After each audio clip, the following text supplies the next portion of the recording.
Good morning ka-resort. So, ganito kagandang yun. So, ayan, wala pang katao-tao dahil kakatapos ko lang maglinis. Maya-maya na gano'n yung mga guests namin. Ayun. Datingan na yung mga guests namin. So, ayan. So, nagsisimula na sila magsigaingan ng kanilang mga tanghalian. So, ayun pala.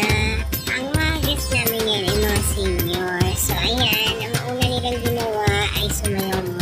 So, ayun nga, dito sa gawin na to, dumating nga din silang menu guys. Ayan, so tatanungin ko sila sa inyo.